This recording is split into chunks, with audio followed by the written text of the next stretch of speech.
Hey y'all, my name is Slade and today we'll be looking at how to use channel groups in Android.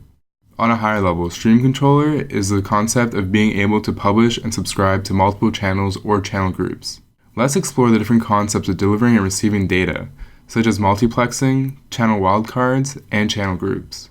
But before we dive deeper into those concepts, we need to understand the characteristics and requirements of a channel. Firstly, the name of a channel can at most be 92 characters long and not include commas, slashes, asterisks, colons, or periods. The period is important, and we'll take a look at that later. A fairly straightforward idea within Stream Controller is the idea of multiplexing. What it really means in our context is the ability to subscribe to multiple channels at once.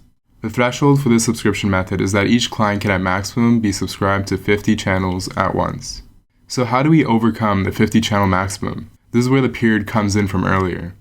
We can use a wildcard subscribe, which allows us to subscribe to all the channels within the child of the parent channel until a maximum of 2 periods. The great thing about wildcards is that each wildcard counts as only one subscribe. You might be thinking there should be a way to have better grouping aside from wildcards and periods. Well, there is. Using channel groups, you can group until 2,000 channels for each group. Unlike regular channels, you can only subscribe to 10 channel groups at a time. This now leaves us with the ability to subscribe to over 9,000 channels per client. There are a total of 4 functions we can use with the channel group property in the Android SDK. The first is the ability to list the channels in a channel group. Then the next 3 give us the functionality to add and remove channels as well as delete a whole group. Before we get into the coding, you're going to have to go to the admin dashboard at dashboard.pubnub.com. There you're going to have to enable the Stream Controller toggle on your key set. This will allow you to use Stream Controller within your application.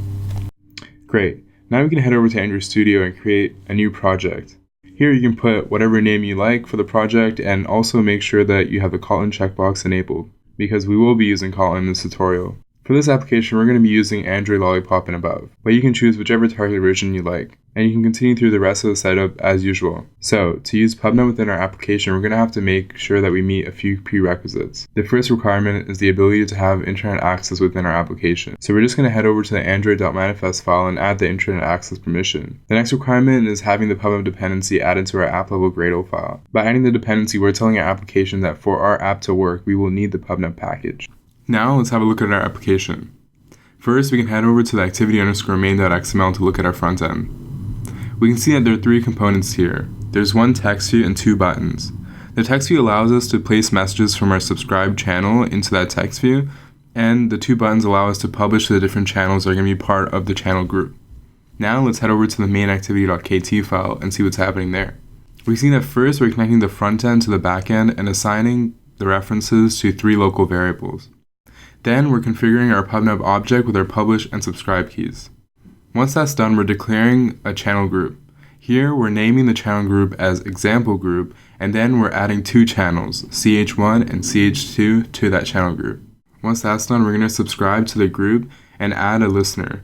Here we're going to override the subscribe callback class and override the message function in particular. Here we're going to take in the message that gets published to our channel group and add it to the subscribe text view that we were looking at earlier. Once that's done, we create the 2 button set on click listeners. They're identical. The only difference is the channel that they publish to. Inside of them, once they're clicked, we publish a message to one of the channels in the channel group, and we write message from either channel 1 or channel 2. And to see that everything is working perfectly, we can run the app. Now looking at our emulator, we can see our text view says messages received will be displayed here, and then we can publish our message real time to that channel group.